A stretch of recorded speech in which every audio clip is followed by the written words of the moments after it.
Lucas Imler and Reinhard Kindle took more than 2 years to plan their trip to Victoria Falls in Zimbabwe.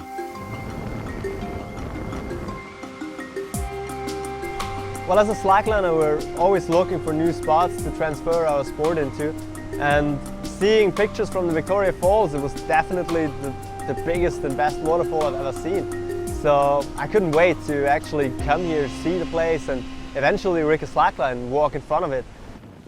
But their first challenges would come before they'd even set foot in Africa. On a place like this, in a nature reserve, it's really hard to convince the authorities also that you know what you're doing, that you don't do any damage, and that it's safe what you do. So that was a big challenge to convince the people here that we can do this. And it's really cool to have the trust that we allowed to do this. On reaching their crossing point, first they had to bridge the 100-metre wide gorge using lead weight, fishing line and a large slingshot. The one side of the highline is directly situated in the national park here. The other side is situated on the Zambezi River. It's directly on the falls where pretty much nobody can actually get there. There's only one guy driving a boat down there, and so for us it was a big adventure on the one side. And on the other side we were facing like a bunch of people waiting, cheering for us when we actually get off the line. So yeah, it's a connection in between two worlds, tourism and the adventurous countryside. So that was very special for us as well. With everything set, the friends toss a coin to decide who will attempt the crossing first. Kindle wins and steps out onto the line.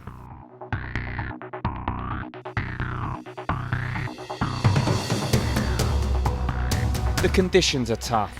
Wind and spray impair his vision and shake the line. Optically it's difficult because the spray comes from the side, and these it's like waves, they try to drag you, and obviously the webbing is very heavy because it's soaked with water. He falls several times as Lucas looks on anxiously. But eventually makes it to the other side. Next it is Lucas's turn.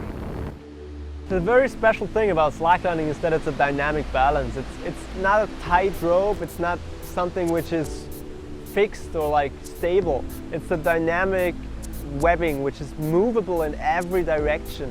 So it's a great challenge to find your way, find the way of the swing and find the balance on it to finally walk it and cross it. He makes the crossing look easy, even stopping to perform a balancing trick halfway across, to the delight of the gathering crowd.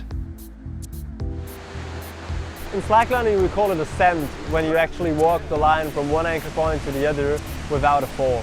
And I managed to send it in both directions. So that was pretty much the reason why we came here.